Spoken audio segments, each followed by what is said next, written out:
अनन्तं विभुं निर्विकल्पं निरीहं शिवं सङ्गहीनं यदोङ्कारगम्यं निराकारमत्युज्ज्वलं मृत्युहीनं परं ब्रह्म नित्यं तदेवाहमस्मि.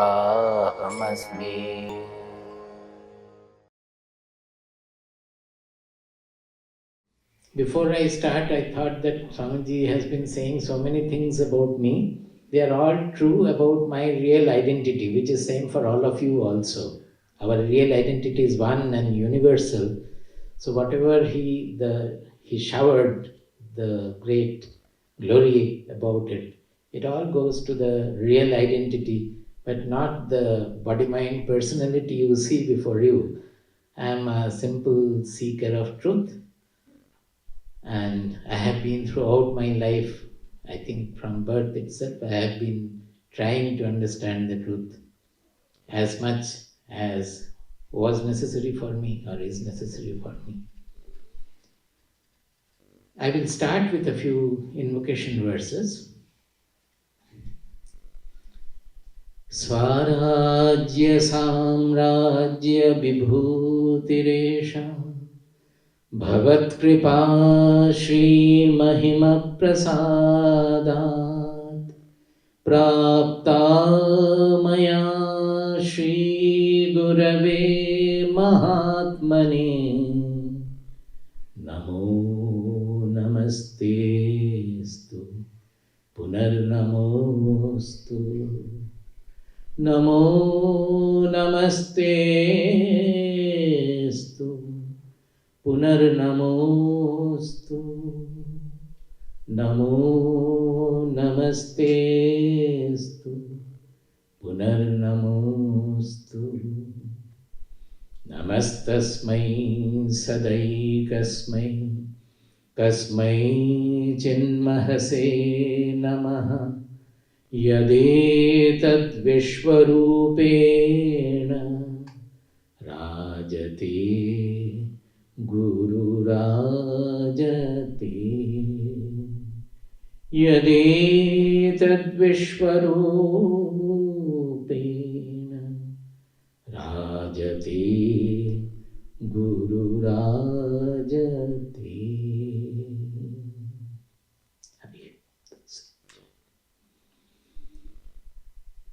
I will chant a few more verses also, where our great rishis of the year, they are calling us all as the children of immortality. I call these rishis the scientists of our country, whose field of science was within, not the external.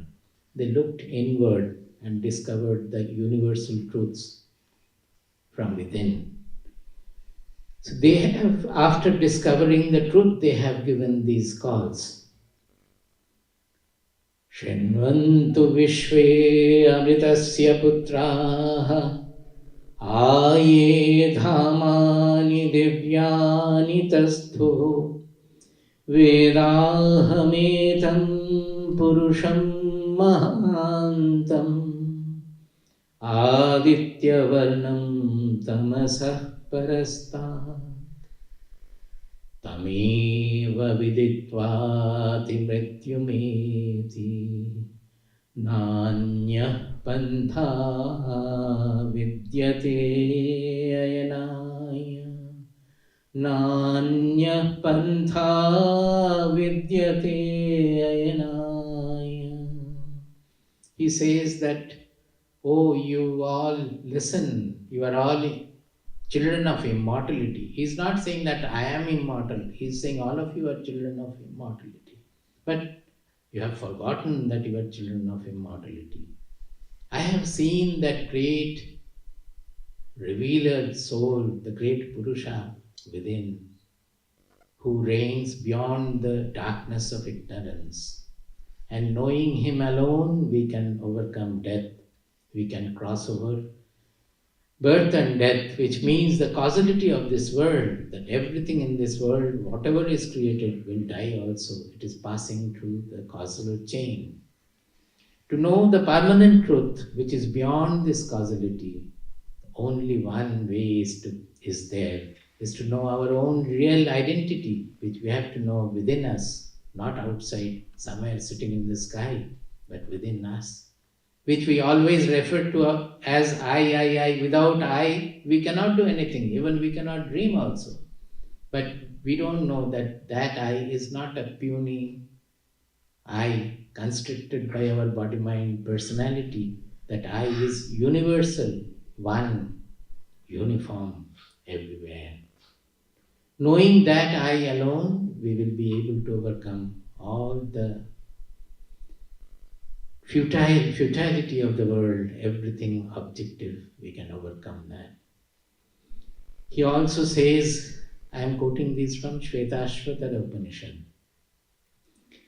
न तस्य कार्यं करणं च विद्यते न तत्समश्चाभ्यधिकश्च दृश्यते परास्य शक्तिर्विविधैव श्रूयते स्वाभाविकी ज्ञानबलक्रिया च एष देवो विश्वकर्मा महात्मा सदा जनानां हृदये सन्निविष्टः हृदा मनीषा मनसा विक्लिप्तो य एतत् विदुरमृतास्ते भवन्ति य एतत् विदुः अमृतास्ते भवन्ति य एतत् विदुः अमृतास्ते bhavanti. He says that he is the Vishwakarma.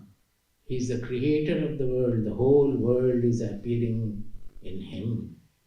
But we don't have to look for him in the sky beyond the universe or in the universe. He is right there in our heart within. Sada jananam hridaye sannivishtaha. Sannivishtaha, samyak nivishtaha. He is very well seated. You cannot take him away from the heart because he is our own identity. You cannot throw him out. He is seated right within our heart. So we don't have to go anywhere to discover him.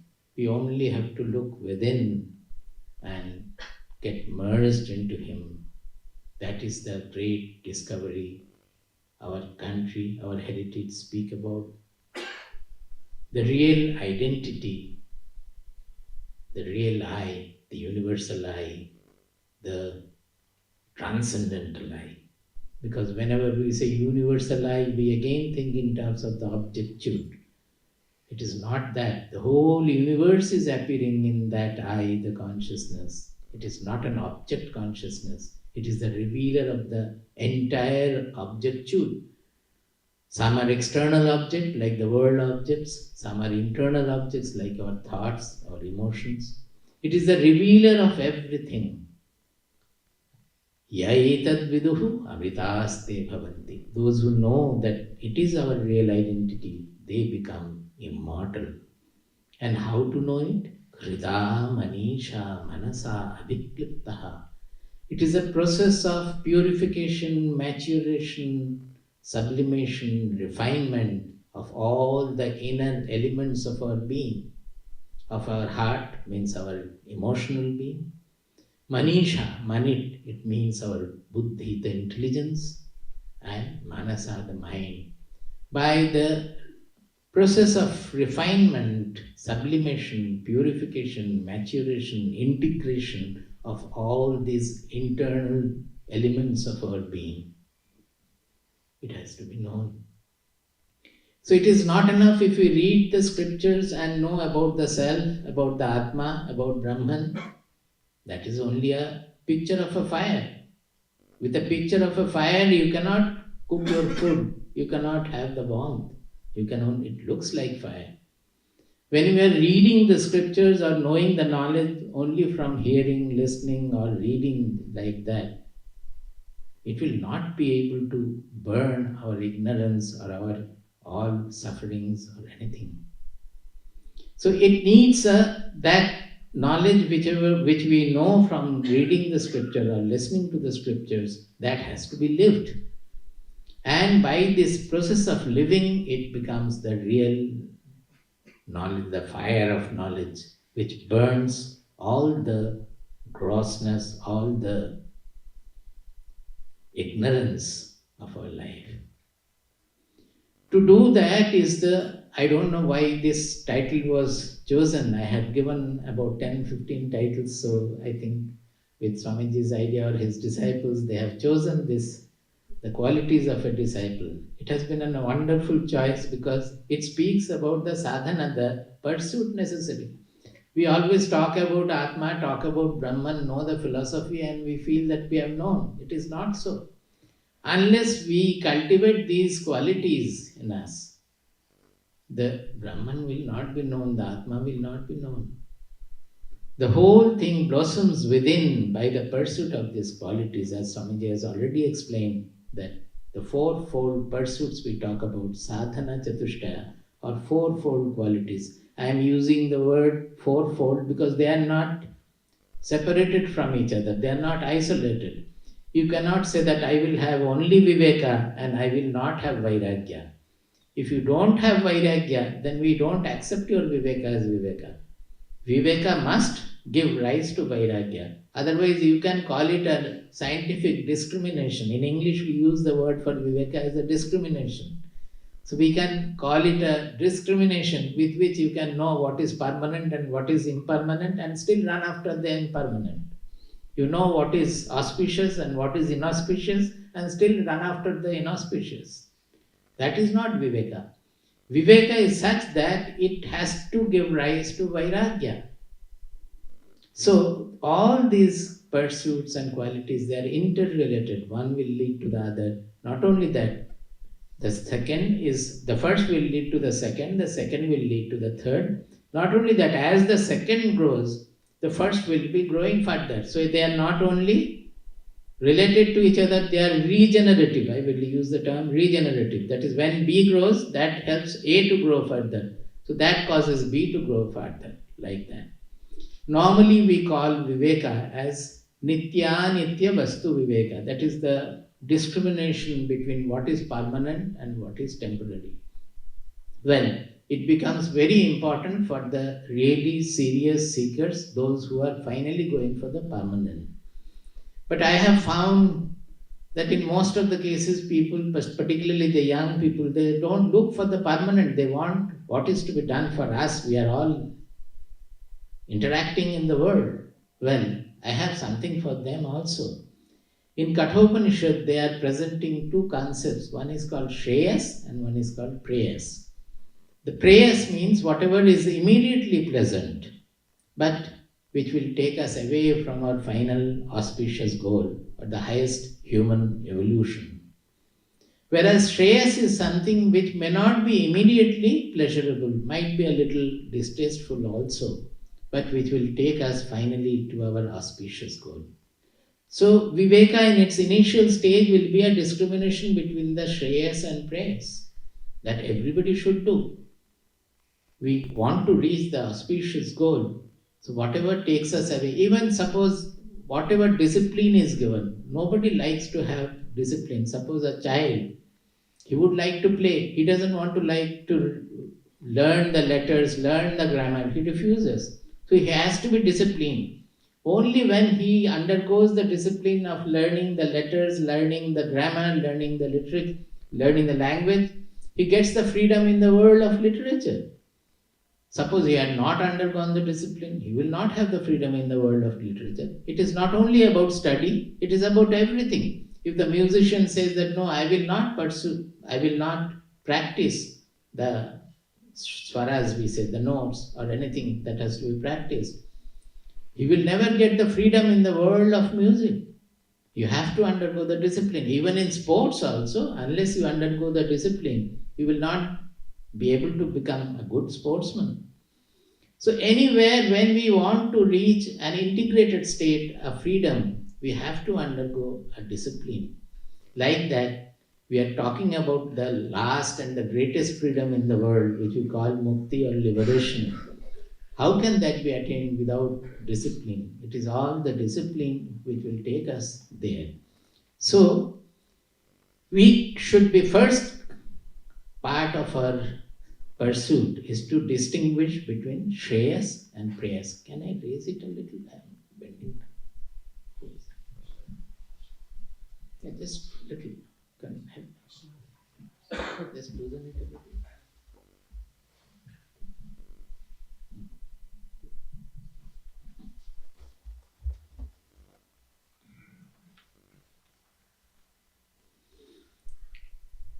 So, this Viveka of discriminating between these two. Now, I will give you a real practical idea for how to apply this Viveka also, because all we want practical formula. The entire spirituality, whatever you may tell about it, it is the first position from the pedestal we start. It is called Dehatma Bodha. That is, we consider that our body is what I am. That small I we start from. And the ultimate of spirituality is to know that Brahmatmaikatva Bodha. That means Brahman and Atma both are one. The two are same. And I am Brahman. That is the last point. Now we start with that small I which I am, the feeling of I as a small encapsulated by the body-mind personality. And the last point we reach is I am universal soul. Not only universal, I am the revealer consciousness in which the whole universe is appearing to me. Mind you, whole universe means universe containing containing my body-mind personality also. Are you able to follow? The whole universe is appearing in the consciousness means that universe contains my body-mind personality because it's a product of nature. If that is that, then can I call it is within the body? The body is within the consciousness. The whole universe is within the consciousness. So as we proceed within, we go within, go inner and inner. Finally, we leave all the objective associations. We discover that the consciousness, it reveals itself, and in that the whole world appears to be. That is the real identity. Now, if the whole journey is to take us from a small, limited identity to an infinitude, to an infinite, universal identity, then what is the pursuit? What is the sadhana? Do I have to tell? From small to big. That means expansion. Is it not so? No? From small we have to become infinite. That means the pursuit will be, it will expand us again and again and again. Every moment it should expand us. So we have to look within and find out that what is giving me the expansion. Suppose I have to choose a path. There is A and B open before me. But if I take A, am I feeling expansion within, strength within, lightness within, or am I feeling weakness within, constriction, contraction within, heaviness within? That will tell us whether we are moving towards the soul or away from the soul. Am I clear or not? That's a thumb rule we can apply every moment of life. If we have something to do, something, take a choice or take a decision about it, look within and find out by selecting this, will my mind, do I feel an expansion? Do I feel stronger within, or do I feel weak within? If we take a wrong step, it may give us money, position, fame, everything outside. But if I have done something wrong to do that, definitely there will be something in our inner voice telling us that we will feel weak about it. We know that we have done the wrong thing. Because it is our soul, our own, everybody's soul, inmost reality in us, which always tells us what is right, what is wrong. It is because of our slavery to the world objects that we don't listen to it. We don't heed it. The more and more we can win over the slavery, the more and more that voice becomes clearer and clearer. And that is the voice of Viveka. Nobody should have any confusion at all. Don't say that I don't have Viveka. Everybody has, because it is the basic spontaneous quality of our soul. And that is how, by cultivating Viveka, we will come closer and closer to the soul. Any quality we are speaking of in this fourfold pursuit, each quality, its peak represents ultimately the soul, what we are, the ultimate aim. So if we go upward in that, if we cultivate that quality more and more and more, we come closer and closer and closer to the soul.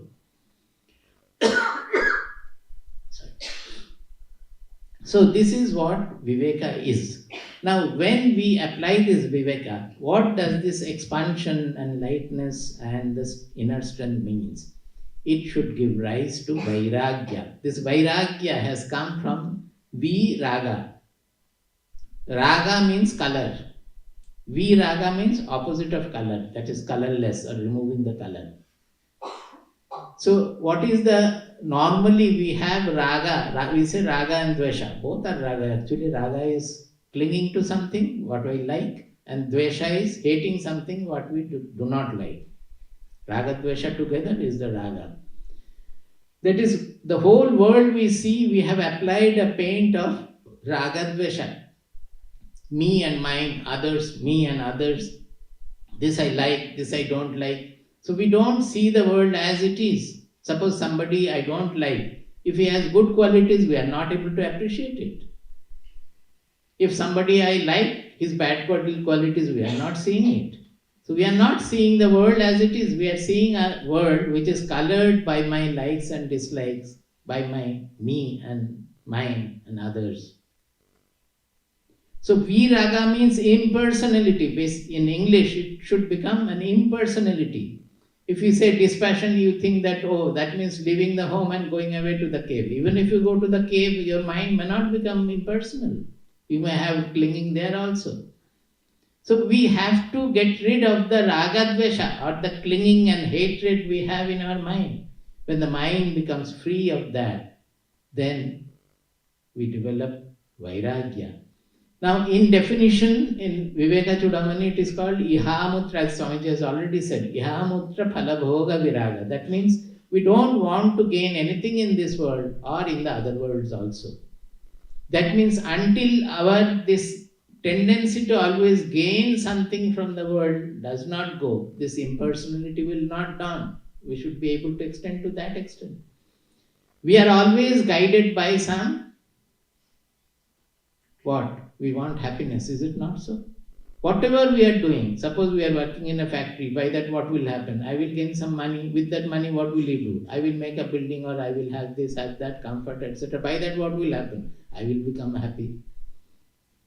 Every time, whatever we are doing, we are putting the carrot of happiness in front, is it not so? But have you seen anybody who has become permanently happy doing anything in the world? Tell me. So are we so foolish? Still we run after something thinking that I will become happy. And when it comes, we may become happy for a moment. Very soon the other desires catches hold of us, other desires catch hold of us, and again we are unhappy. Up to the point of fulfilling the desire, we are looking for that I will become happy if this desire is fulfilled. The moment that desire is fulfilled, for a moment, for very little time, we will be happy.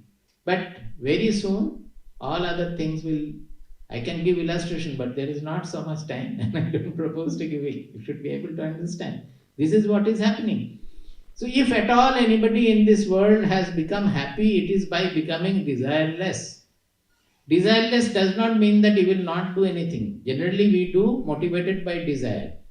That is looking for happiness. That is the desire. Ultimate desire is to become happy. So anything we are doing is to finally become happy, get joy out of the final result.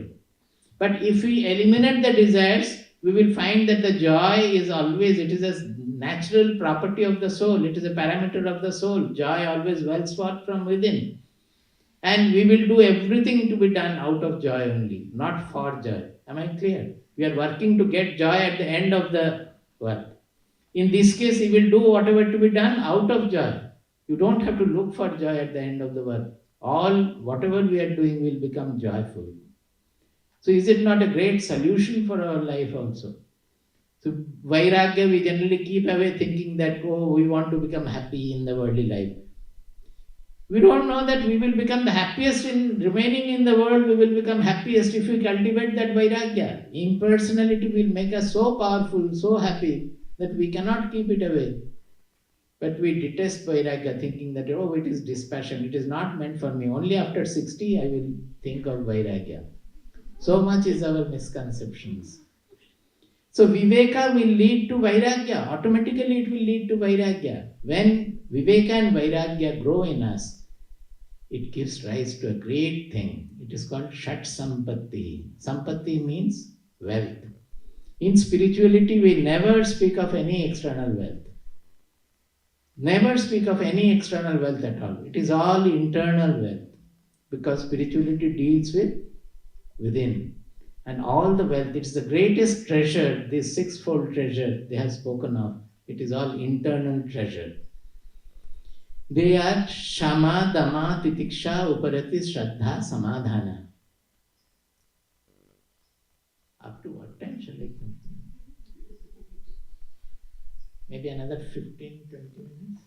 Total time of discourse can be 1 hour. So I will continue.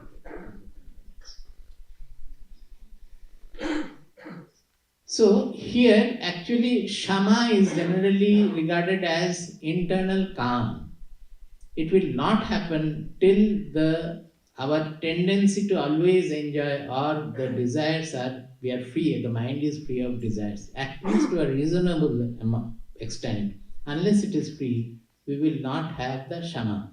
Now generally Dama comes first and Shama follows. That means Dama means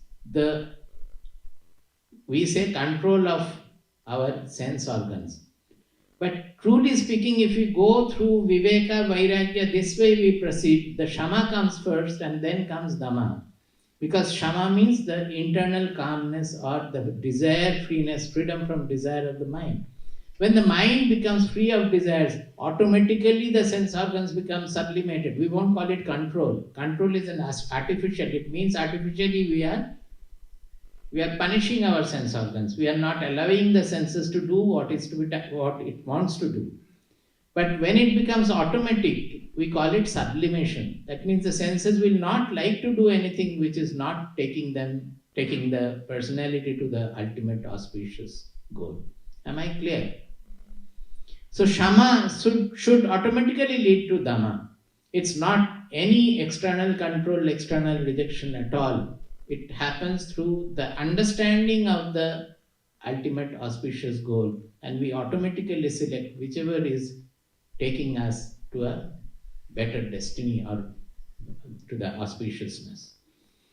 Shama Dama will lead to Titiksha. This Titiksha is generally called as forbearance.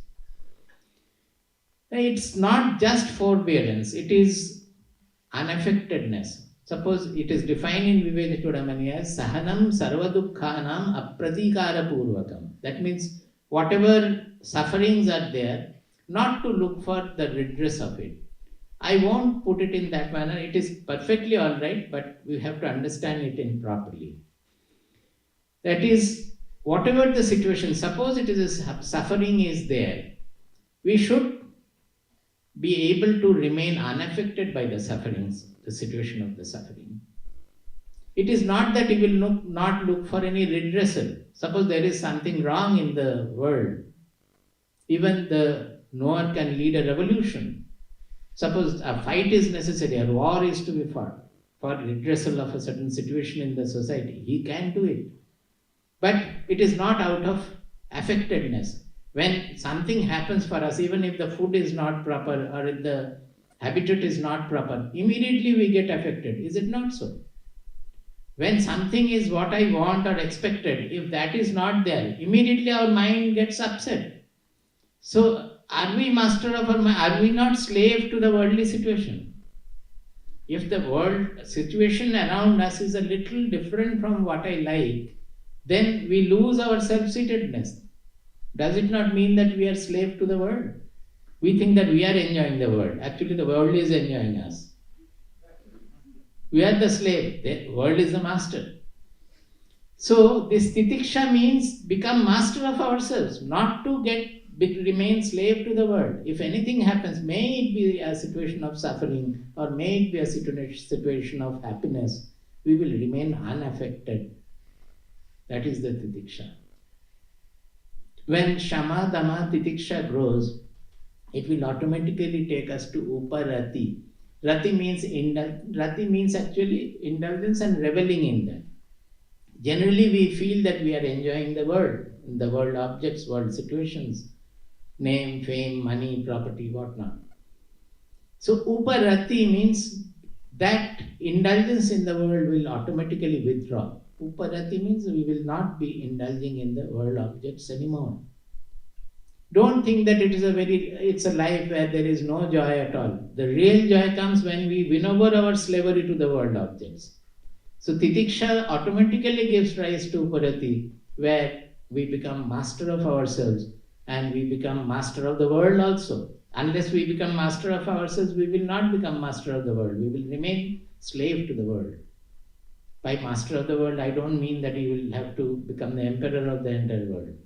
It is by becoming master of our mind, we become master of the world, because the world cannot destabilize us anymore. It cannot sway us at all. We become unshakable. And this uparati finally will lead to atmarati, which is not mentioned in this pursuit. Uparati, when you withdraw the rati or the taste for the world objects, etc., that slavery to the world object, he starts reveling in the real identity, the self within, the Atma within. We call it atmarati. This is any spiritual person becomes atmarati. He does not look for any enjoyment outside at all. He remains blissful with himself. That is called atmarati. So, shama, dama, titiksha, uparati, Sraddha. We often wonder why Sraddha is so late coming in this. Because he must have meant Sraddha to be something very great. Normally, Sraddha means whatever we are valuing in our life. Suppose you value money most, then will your mind not always be thinking about money, money, money? It depends on our evaluation of the world. Is it not so? If you value fame, then you will always look for fame. If you value power, then you will always look for power. No? In Bhagavad Gita it is said, Shraddha mayoyam purushaha yo yat shraddha saeva saha. A man is nothing but embodiment of his Shraddha.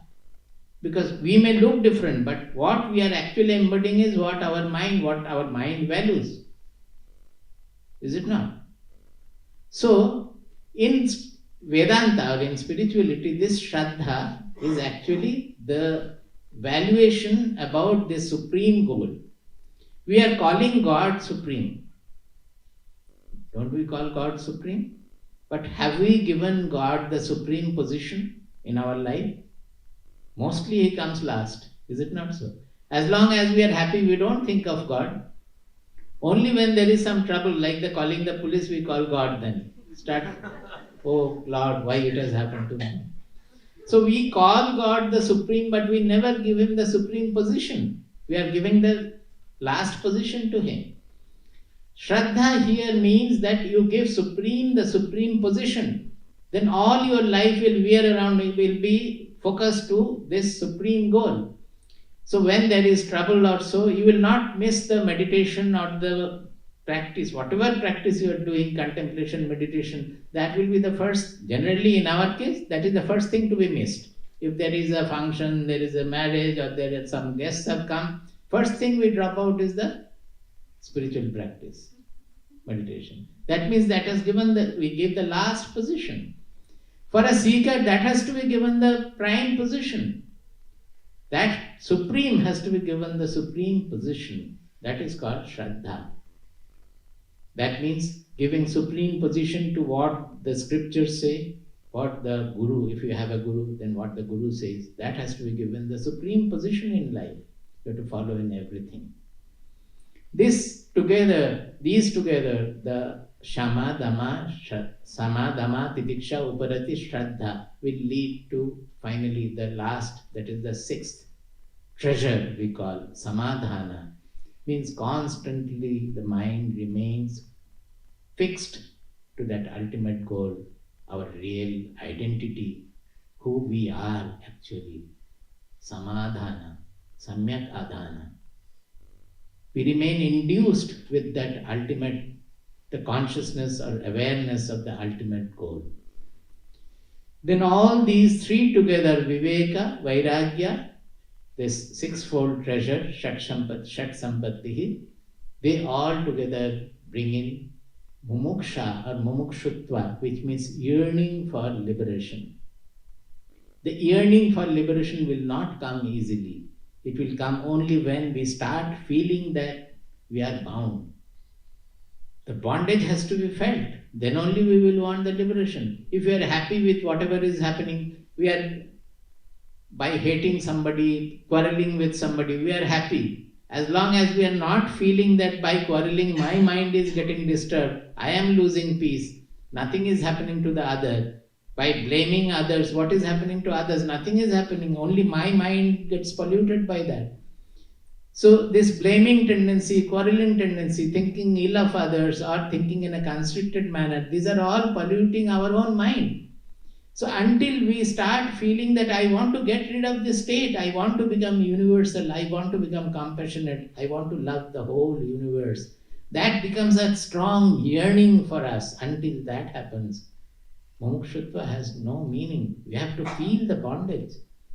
So the yearning for liberation comes by feeling the bondage we are suffering from.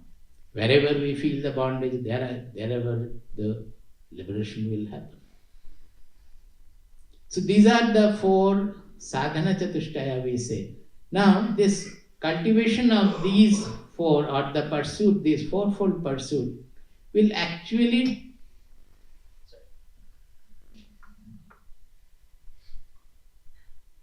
result in a complete transformation of our personality. That we should remember. Now when we look at it, it all becomes a quality transformation. We generally use the model of, you must have heard about it, sattva, rajas and tamas. That the whole creation is made of that, and all our personality is basically made of these three. What we are having is that different proportion, and who is at the highest point, who is following that, the sattva, rajas, tamas. Sattva guna means enlightenment. Rajoguna means energy, but it's a fragmented vision. Sattva guna means always finding the one unity in diversity, and it reveals, always remove the ignorance. Whereas Rajoguna is actually motivating us for anything, but it is to desire motivated activity. So a fragmented vision of the world, fragmented by likes and dislikes. And Tamoguna means ignorance and inertia.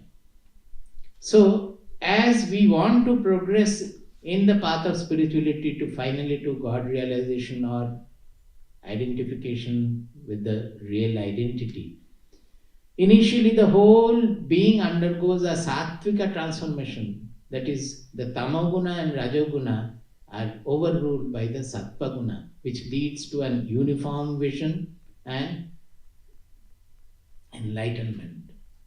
It says, Sarvadvareshu prakasha upajayati. If the sattvaguna increase so much, the whole vision changes. In all the senses, they develop a special enlightening prakasha, means light. His vision changes. He starts seeing things which others do not see. He starts knowing things which others do not know, because all the senses, our mind is always clinging to gross things. We cannot imagine the subtle things. So as we want to realize the subtle truth more and more and more, what takes place actually is a sattvic modification of our being. And for that, we have to cultivate, we have to change our food habit, we have to change it is called, in Chandogya Upanishad it is there, that Ahar Narada, Narada had known everything. He knew all the sciences there.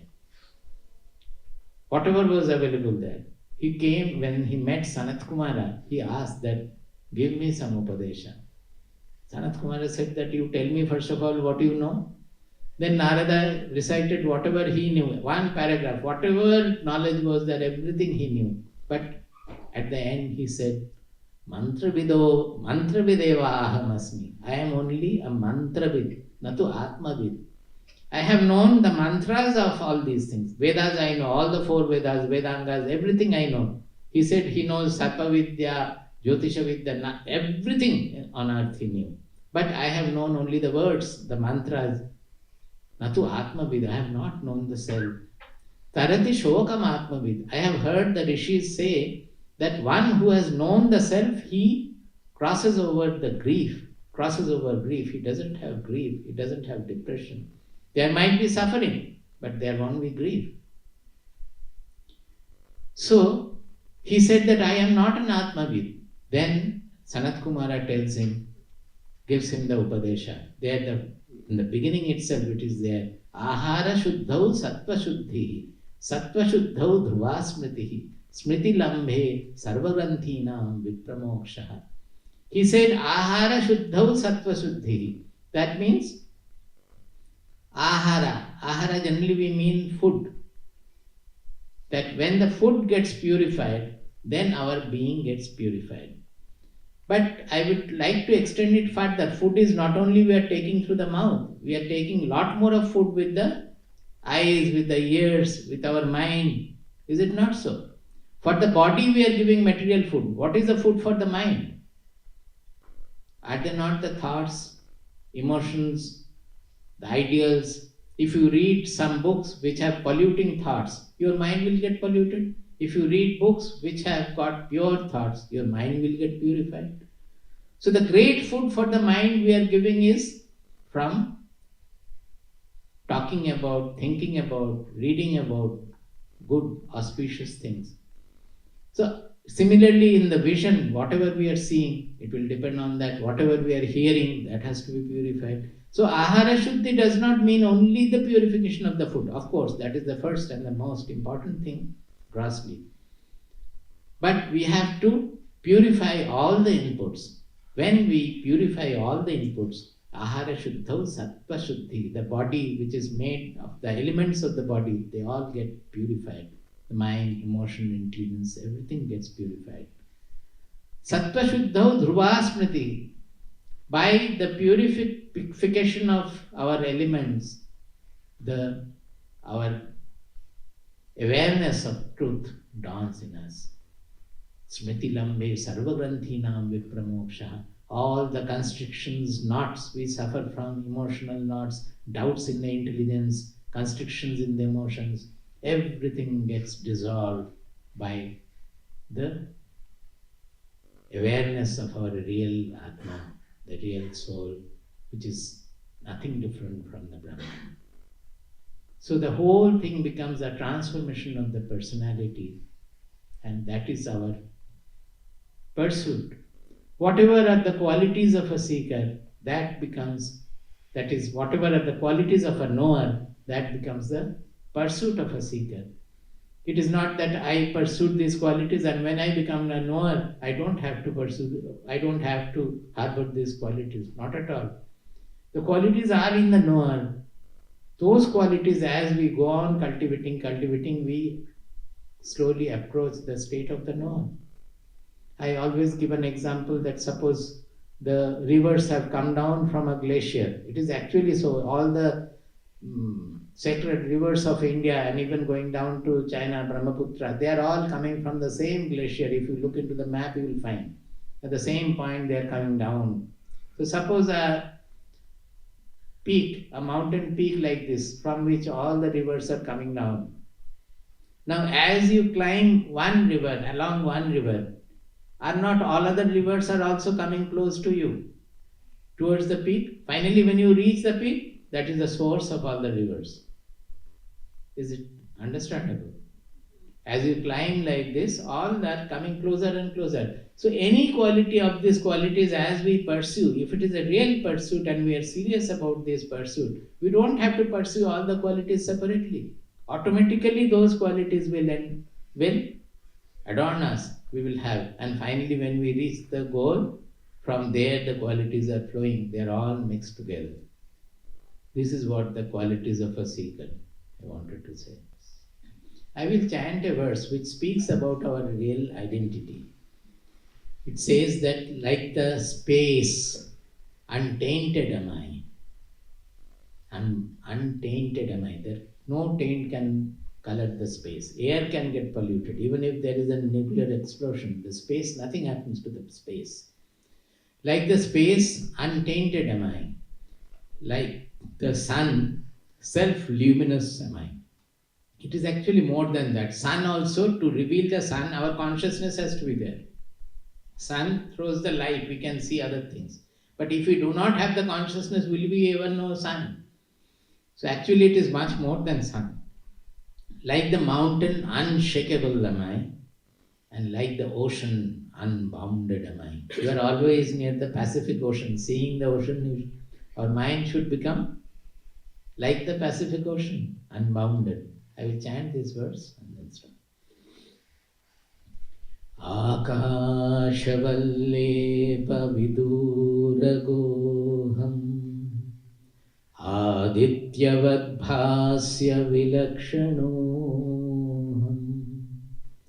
अहार्यवन्नित्यविनिश्चलोऽहम् अम्भोधिवत्पारविवर्जितोऽहम् आकाशवल्लेपविदूरगोऽहम् आदित्यवद्भास्य विलक्षणोऽहम् अहार्यवन्नित्यविनिश्चलोऽहम् अम्भोधिवत् भारविवर्जितोऽहम्. It's nice seeing all of you in such faraway country from where we have come. So many of you are listening to this kind of discourses here. As Swamiji said about the auspicious day, it is really an auspicious day for me also. Whatever I have been hearing from Swamiji from the morning, that it needs a dhanyata, a blessed feeling in us. Unless that blessedness is there, we will not be able to attain it. We should always feel blessed in an auspicious atmosphere, that we have been blessed to be in that atmosphere. At least some touch of divinity will come through that, and that will grow in us slowly, slowly, slowly. Like a blazing wildfire, it will destroy all the dross of worldliness. World will remain as it is, but the worldliness has to go from our mind. It has to be burned. Hari.